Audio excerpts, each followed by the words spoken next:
Welcome back to another deck profile Tamers. In this video, it's none other than the new Zephagamon support. If you watched the previous version of my deck profile, it turned out to be quite a big hit, so thank you very much for all watching that one.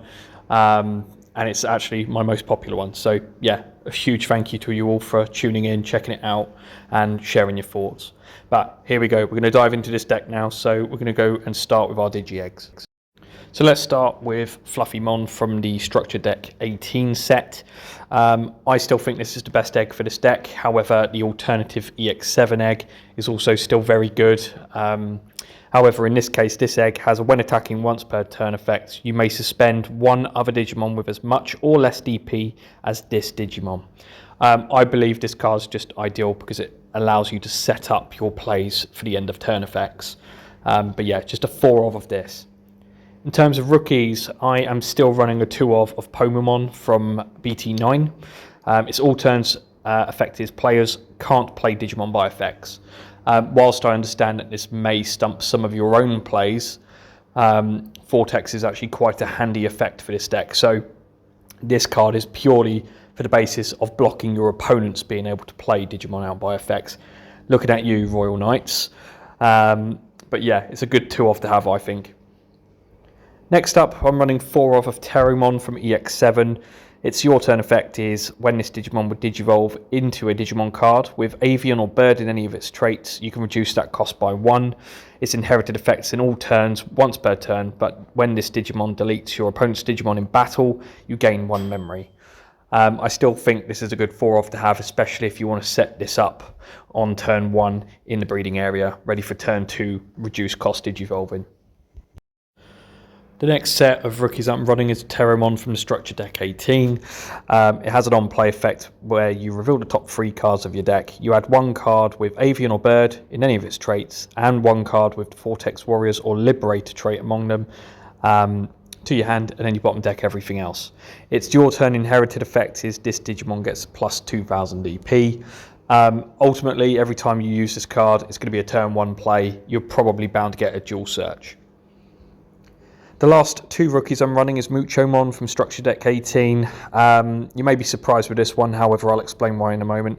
All turns once per turn, when an effect suspends this Digimon, one of your Digimon with Avian or Bird in any of its traits, or the Vortex Warrior trait gets an additional 3000 DP until the end of the opponent's turn. It also comes with an inherited effect of Piercing. I'm running this over any Palmons or the Promo Terramon purely for the Piercing element and the additional 3000 DP bonus. Just works very well with this deck.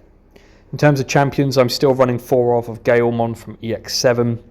When Digivolving, if you have 1 or fewer Tamers, you may play 1 Shoto from your hand without paying the cost. Its all turns effect inherited is once per turn, but when this Digimon deletes your opponent's Digimon in battle, you gain 1 memory. I still think this is a solid 4 of to have, especially if you want to get those Tamers out nice and early and in good portion really. The next 2 of I'm running is Galmon from Structure Deck 18. Security effect, you may play 1 card with a Liberator trait and a play cost of 4 or less from your hand or trash without paying the cost. It also comes with Vortex, and its inherited effect is a your turn effect only. This Digimon gets 2000 DP. I was running 4 originally, however I have reduced this by 2 because of the next set of Galmon that I'm running, which are very new to the game now. In this case, it's the Galmon from the promo line, the most recent tournament packs, but on play when Digivolving, you may suspend 1 Digimon. Then if it's your turn, this Digimon may Digivolve into a Digimon card with Avian or Bird in any of its traits in the hand, and then for every other suspended Digimon, you reduce that cost by 1. It's your turn inherited effect is also this Digimon gets 2000 DP. This is just a freaking good card. I definitely recommend running 3 or 4. In terms of ultimates, I'm running Grand Galmon from EX7. It comes with Vortex. When Digivolving, you may suspend 1 Digimon. If you suspended 1 of your own, then this Digimon isn't affected by the effects of your opponent's Digimon until the end of their turn. Inherited wise, once per turn, your turn, whilst this Digimon attacks your opponent's Digimon, this Digimon may unsuspend. Good for aggression. It's just a solid card, 4 of definite. 3 of BT19 from Structure Deck 18. So on play, when Digivolving, suspend one Digimon. If this effect suspended one of your own, and then you may play an avian or bird trait Digimon with a DP cost of 3,000 or less from your hand without paying the cost. Inherited, your turn once per turn. Whilst this Digimon attacks your opponent's Digimon, this Digimon may unsuspend. Again, very similar effect to the previous BT19. Right then, so moving on to our last level 5's Rapidmon from Structure Deck 17. On play, when Digivolve, Digivolve one of your opponent's Digimon, and then if you have a green Tamer, until the end of your opponent's turn, your opponent's effects can't delete this Digimon or return it back to the hand or deck. Its inherited affects all turns once per turn, but when this Digimon deletes an opponent's Digimon in battle, you trash the top card of their security stack. This is still a good one-off for this deck, just because of its, well, it's just a very strong level 5. Next up, Zephagamon from Structure Deck 18. Comes with Vortex. When Digivolving, you suspend one Digimon, then unsuspend one Digimon. All turns once per turn. When any Digimon unsuspends for the turn, this Digimon isn't affected by the effects of your opponent's Digimon and gets an additional 3,000 DP. I'm sticking with 3 of this card for now because it is a very good card for this deck. And then the next 3 cards that I'm running for our level 6s is Zephagamon Ace from BT20. Comes with Piercing, Vortex and Blocker. All turns once per turn. When any Digimon suspends, this Digimon may unsuspend. On play, when Digivolving, you may suspend one Digimon. Then for every 2 suspended Digimon, you may return one of your opponent's suspended Digimon to the bottom of their deck. Naturally, as an ace card, it can Digivolve over your level 5s, no problem in the counter phase. Moving on to our Tamers. So the first 3 I'm running is Shoto from EX7. It's your memory setter, and the end of turn effect is ultimately by suspending this Tamer, one of your Digimon gains Piercing and Blocker until the end of your opponent's turn. If it has Vortex Warrior's trait, it unsuspends.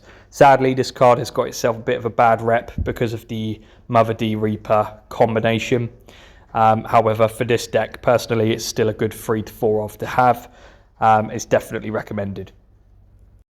So next up, I'm running 2 of Shoto from BT20. So start of main effect is by returning this Tamer to the bottom of your deck, you may play another Shoto from your hand without paying the cost.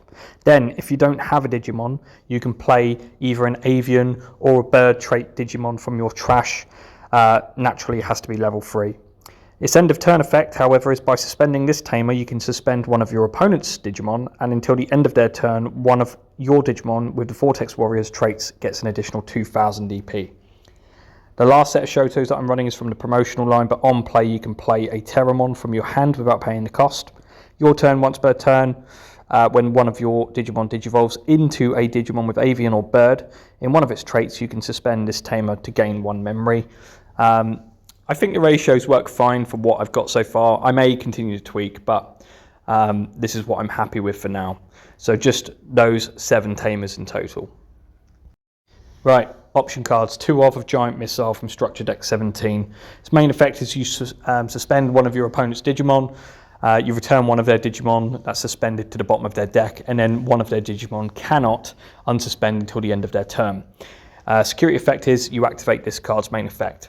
I still believe running 2 of these cards is sufficient for the deck, especially if you're on the back foot and you don't have the ace card in hand. So yeah, it works for me. I'm sure it'll work for you. Next card I'm running is Green Scramble. I'm just running 1 of these. The main effect is ultimately the next time one of your Digimon Digivolves into a green colour Digimon, you can reduce its Digivolution cost by 3.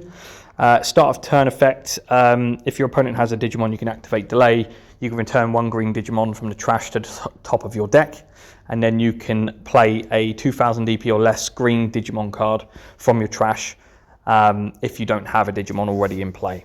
Security effect is ultimately the same thing. And the last 4 cards of the deck is Agility Training. So ultimately you reveal the top 2 cards of the deck and you add any 1 green card among them to your hand and you bottom deck the rest. Its delay effect is that the next time your Digimon Digivolves into a green Digimon card, you can reduce its Digivolution cost by 2. Security effect, you just add this to your battle area. But that's it. That's our 50 card deck. So the deck profile is now on the screen. You may have noticed that we're not running any MedievalGallantmons. That's just purely because it's too expensive as a card at the moment. The ace cards are more than sufficient for the deck, and the deck is still both incredibly fun and can be competitive. So on that note, I'll leave it here, but thank you very much for watching the video. As always, like the video, subscribe to the channel, leave your comments and thoughts below, and I'll check them out. And as always, take care.